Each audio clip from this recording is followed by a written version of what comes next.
사도들이 미리 한 말을 기억하라입니다. 여기 유다는 이제 1절부터 4절까지 해서 인사와 그리고 이 유다서를 기록한 이유에 대해서 설명을 했습니다. 그리고 이제 5절부터는 그때 당시에 영지주의자들, 이단 사상을 가진 그리고 잘못되어진 진리라고 자기들 주장하지만 잘못된 가르침을 통해 나타난 그들의 모습을 신랄하게 비판을 했었고요. 이제 17절부터는 사랑하는 성도들에게 이 편지를 받고 있는 수신자들을 향해서 권면의 말을 하고 있는 것을 볼 수 있습니다. 2절에 1절에서 이렇게 수신자들을 얘기했었는데 야고보 형제인 유다는 부르심을 받은 자 곧 하나님 아버지 안에서 사랑을 얻고 예수 그리스도를 위하여 지키심을 받은 자들에게 편지한다 라고 하면서 성도들에게 이 편지를 쓰고 있음을 얘기하고 있었습니다. 그러면서 그는 이 편지를 받는 그들을 향해서 아주 부드러운 용어로 사랑하는 자들아 이렇게 시작을 오늘 본문에서 하고 있습니다. 사랑하는 자들아 라고 시작을 했고요. 20절에서도 사랑하는 자들아 라고 이렇게 아주 부드러운 표현을 쓰고 있습니다. 이것은 주로 사도 요한이 잘 쓰던 그런 표현입니다. 그런데 유다 또한 그렇게 사랑하는 자들아 라고 매우 다정하게 부르고 있는 목소리, 부르고 있는 말에 대해서 살펴볼 수 있습니다. 그는 아주 부드럽게 그렇게 이야기하고 있는 겁니다. 그러면서 그들을 향해서 이제 권면하고 있는 그 내용 가운데 뭐라고 얘기하냐면 내용 가운데 우리가 첫 번째 살펴야 될 것은 뭐냐면 그들에게 우리 주 예수 그리스도의 사도들이 미리 한 말을 기억하라 라는 거죠. 첫 번째 우리가 생각할 게 이겁니다. 사도들이 미리 한 말을 유다는 기억해야 된다라고 얘기하고 있죠. 그러니까 사도들이 했던 그 가르침의 말씀을 잘 기억해 보아라 라고 하는 거죠. 그러니까 사도들이라고 하는 것은 예수님의 제자들을 가리키기도 합니다. 1차적으로. 사도란 뜻은 보내심을 받았다, 보내심을 받은 자라는 뜻입니다. 그래서 어떤 권세를 가진 자가 자기의 신분을 보낼 때 권세를 주어서 보내죠. 그래서 가서 그 사람이 번역을 받는 사람이 말하는 것이 곧 보낸 자의 말과 똑같이 적용되는 걸 볼 수 있습니다. 여기에 사도라고 하는 것은 바로 예수 그리스도의 사도들이라고 얘기합니다. 사도의 정체성에서 얘기하고 있는 거죠. 사도가 어떤 사람들이냐? 예수 그리스도로부터 보내심을 받은 사람들이라는 거죠. 여기에 사도의 신약성경에 보면 사도의 자격 조건들이 몇 가지가 나오는데 첫 번째는 예수님의 공생애를 함께 보낸 사람, 그러니까 12제자가 되겠죠. 뒤에 이제 가룟 유다가 배신을 때리고 배신을 하고 자살을 하잖아요. 그래서 이제 대신 마띠아를 선출합니다. 또 하나는 자격이 예수 그리스도의 부활을 직접 목격하고 그것을 증언하는 사람들 이 중에서 사도가 됩니다. 또한 사도 가운데 이제 특별한 경우가 있습니다. 예를 들면 사도 바울과 같은 경우가 있죠. 그는 예수님과 공생애기간 함께하지도 않았습니다. 예수님의 부활을 보지도 않았습니다. 그러나 사도행전 9장에 보면 부활하신 그 예수 그리스도, 승천하신 예수 그리스도의 부르심을 받았고 또 그 가운데서 직접 예수님을 만나는 체험을 통해서 그리고 보냄을 받는 경우가 있었습니다. 그것이 바로 이 사도 바울 같은 경우는 특별한 경우고요. 그 외에 천국 복음 전파를 위해서 거룩한 공동체인 교회가 파송을 하는, 그래서 교회에 의해서 위임을 받은 전도자들을 위임했을 때 그들에게도 사도라는 칭호가 붙어지기는 했습니다.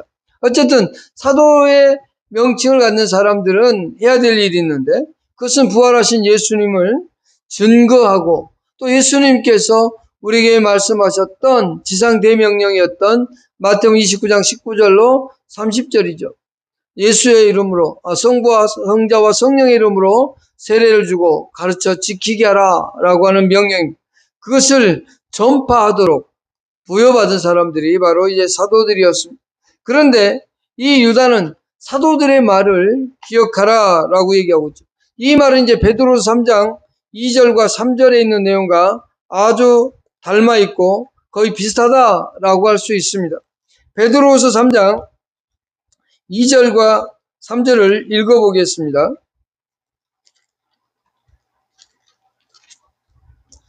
곧 거룩한 선지자들이 예언한 말씀과 주 되신 구주께서 너희 사도들로 말미암아 명하신 것을 기억하게 하려 하노라. 먼저 이것을 알지니 말세에 조롱하는 자들이 와서 자기의 정욕을 따라 행하며 조롱하여 이렇게 얘기하고 있죠. 그러니까 지금 유다는 베드로의 말을 그대로 인용하면서 쓰고 있습니다. 그런데 여기에 이제 학자들 간의 논쟁이 있습니다. 그러면 베드로후서가 먼저 쓰였느냐, 유다서가 먼저 쓰였느냐라는 거죠.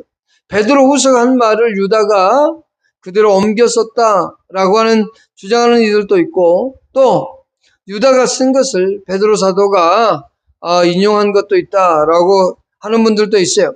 그런데 여기에 이제 사도들이 한 말을 기억하라고 하는 유다의 말을 표현대로 하면 이 베드로 사도의 말을 인용했다라고 보는 것이 더 타당하다라고 저는 생각을 합니다.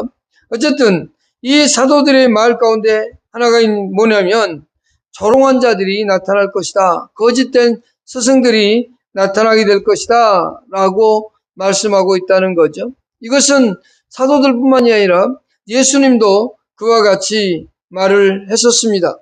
그러니까 예수님께서 마태복음 24장에서도 거짓 적그리스도와 거짓 선생들이 나서 기적과 표적을 통해서 선택된 자들을 미혹하게 될 것이다 라고 말하고 있고, 또 누룩을 조심하라고 얘기하기도 하고, 거짓 선생들이 계속해서 종말이 일어날 것을 예수님도 말씀했다면 신약의 사도 바울도 동일하게 말세가 되면 잘못된 진리가 전가되어지고 그러한 사람들이 나타날 것에 대해서 얘기했고, 사도 요한도 그와 같은 말들을 하고 있다라고 하는 겁니다.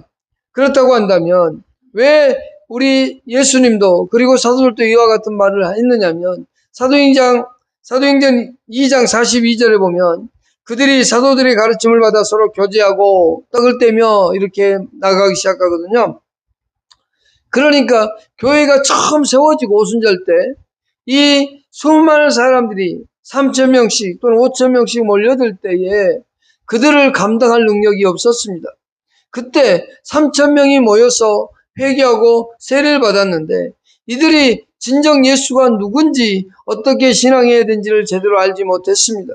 그때 사도들을 통해서 계속적으로 가르쳐 주었다는 거죠. 이 말이 무슨 말인가 하면 바른 삶으로 인도하고 바른 신앙으로 인도하는 인도자가 있어야 된다는 사실을 가르쳐주고 있다라고 하는 겁니다. 우리 또한 마찬가지입니다. 우리를 인도하고 지도해줄 사도들의 가르침을 설명하고 해석할 목사가 필요하고 교사가 현 시대 속에서는 필요합니다. 그러나 당시엔 이 사도들이 했던 말이 그대로 증거되어지고 또 그것이 구전을 통해서도 전파되어지고 글로도 전파되었기 때문에 그들이 가르쳤던 그 내용에 기억하라라고 하는 거죠. 왜 그러면 그들은 그 내용을 기억해야 되는가? 그 이유가 어디 있냐면 18절에 나옵니다. 자, 18절. 그들이 너희에게 말하기를 마지막 때에 자기의 경건하지 않는 정욕대로 행하며 조롱하는 자들이 있으리라 하였나니 라고 되어 있습니다. 두 번째 우리가 생각할 것은 바로 이겁니다. 사도들이 말한 내용이라는 겁니다. 사도들이 어떠한 내용을 말했는가 라고 하는 것. 그들이 너희에게 말하기를 마지막 때에 예수 그리스도의 마지막 때에 자기의 경건하지 않는 정욕대로 행하며 조롱하는 자들이 있으리라 이렇게 명령했다는 거죠. 방금 전에 말씀드렸던 것처럼 예수님도 거짓 선생들이 나타날 거라고 얘기했고 사도들 또한 그렇게 나타났다라고 하는 겁니다. 그렇다면 그들이 내세우고 있는 내용이 뭐냐 이겁니다. 그들은 사도들이 무슨 말씀을 가르쳐주고 있느냐라고 하는 건데, 그들이 성도들에게 당시 성도들이 가르쳤던 그 내용에 대해서 말하고 있는데 18절에 그들이 너희에게 말하기를 그렇게 말하고 있죠. 사도들이 메시지를 말할 때 그 메시지를 듣는 사람들을 포함하고 있는데 여기 사도들의 메시지를 전할 때는 언제나 지금 듣는 회중만을 위한 것이 아니라 그 후 세대까지도 들을 수 있도록 그 메시지를 전달했다라고 할 수 있어요. 그렇기 때문에 여기서 그들이 너희에게 말하기를 라고 하는 것은 1차적으로는 당시의 성도들이지만 2차적, 3차적으로 나가면 결국 우리들에게까지 이 말씀이 해당된다라고 하는 것을 볼 수 있습니다. 그럼 문맥상 보면 이것이 이제 전 모든 그리스도, 모든 세대 그리스도인들에게 얘기하고 있지만 여기서 말하고 있는 짧게만 해석한다면 그때 당시에 이 유다서를 받아들고 읽는 그 성도들은 이미 사도들이 이와 같은 내용들을 했다는 내용을 그들은 들었다는 얘기입니다. 사도들이 그렇게 가르치는 내용을 들었다는 거죠. 말세가 되어지면 이 땅에 거짓 선생들이 일어나서 너희들을 미혹하게 될 것이다. 그러니 정신을 차리고 그러니 분별하고 라고 하는 말씀들을 사도들이 했다라고 하는 것을 볼 수 있는 겁니다. 그러므로 이것은 오늘날 우리들에게도 당연한 겁니다. 그들이 예언한 건 뭐냐면 마지막 때에 조롱하는 자들이 있을 것이다 라고 하는 것이 핵심입니다. 그럼 여기서 마지막이라는 게 도대체 언제냐라고 하는 거죠. 마지막 때. 그럼 우리는 이렇게 생각합니다. 마지막이라고 할 때 먼 미래, 마지막 종말이 왔을 때 또는 내 죽음이 내 죽음이라는 것을 통해 내 생애가 끝났을 때라고 생각하지만 사도들이 생각할 때 마지막이라고 하는 것은 먼 미래가 아니라 예수 그리스도가 이 땅에 오심과 함께 그리고 승천하시고 부활하신 그 사건 때부터 예수님의 공세가 시작한 때부터가 마지막이라는 거 하는 사실.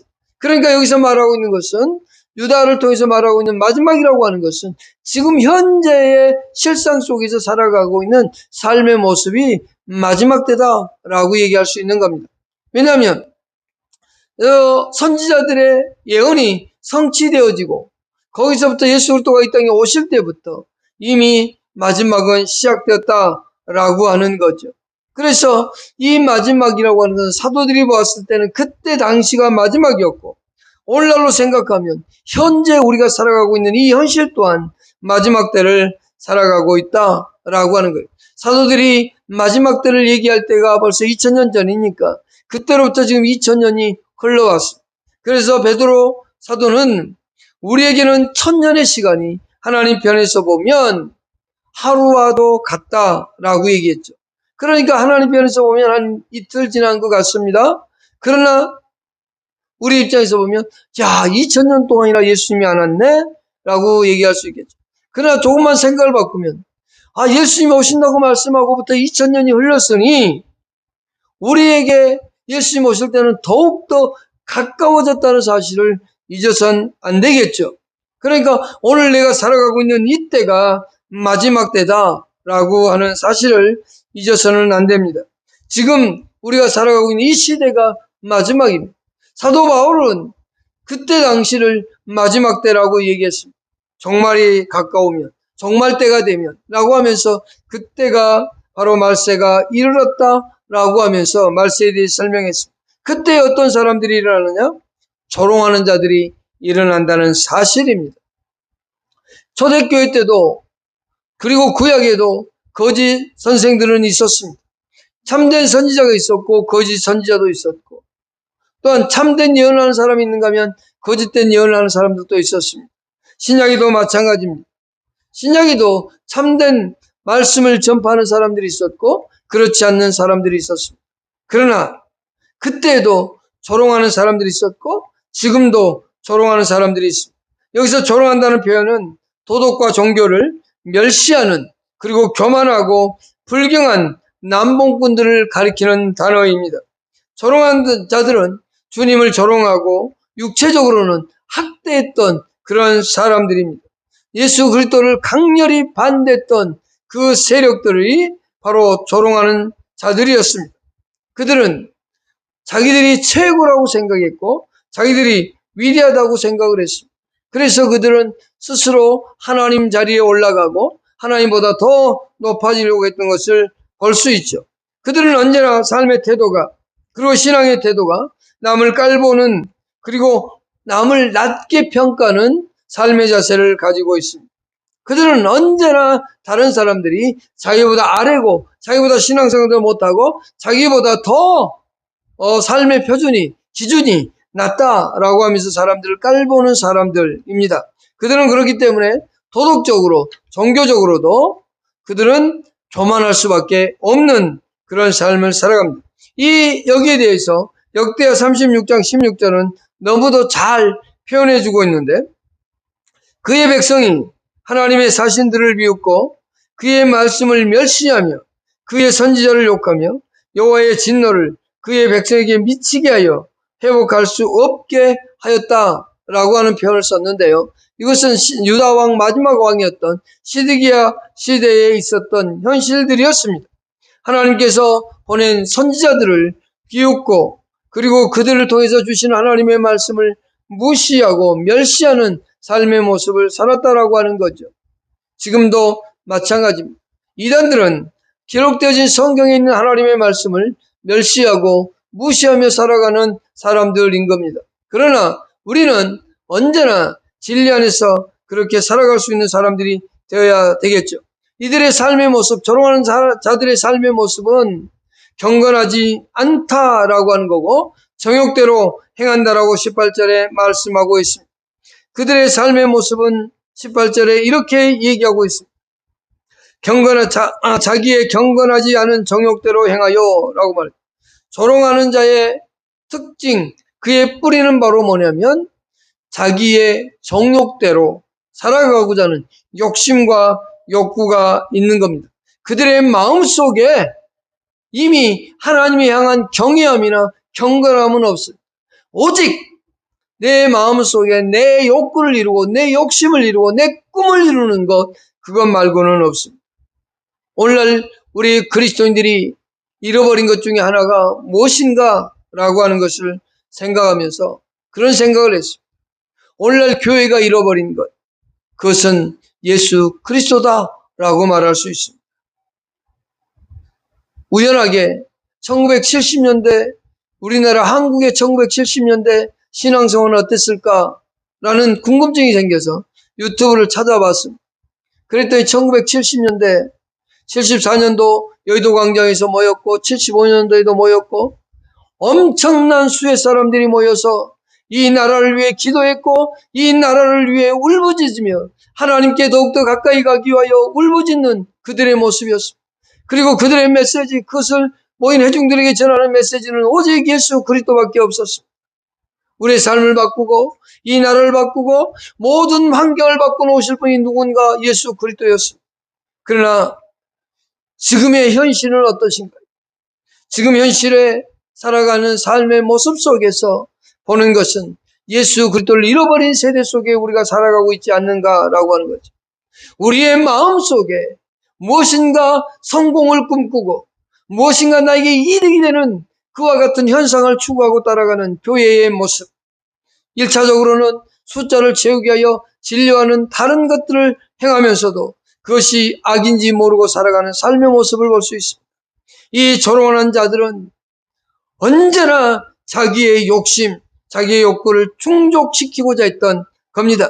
그들의 마음속엔 하나님이 없었습니다. 그것을 예레미야 선지자는 너무도 잘 예언했는데 예레미야 2장 19절에서 이렇게 말씀하고 있습니다. 내 악이 너를 징계하겠고 내 반역이 너를 책망할 것이라. 그런즉 내 하나님 여호와를 버림과 내 속에 나를 경외함이 없는 것이 악이요 고통인 줄 알라. 주 만군의 여호와의 말씀이니라. 내 하나님 여호와를 버린가? 저는 하나님 안 버렸어요. 주일날 와서 예배를 드리고요. 저는 성경도 읽습니다. 그런데 그 다음 표현을 보십시오. 내 속에 나를 경외함이 없는 것이 라고 표현하죠. 이스라엘 백성들은 형식적으로 안식일을 지켰고 더욱더 거룩하게 지키고자 해서 다양한 방법들을 동원하여 거룩하게 지키려고 노력했습니다. 그러나 바리새인과 사두개인들의 삶 속에 뭐가 없던가요?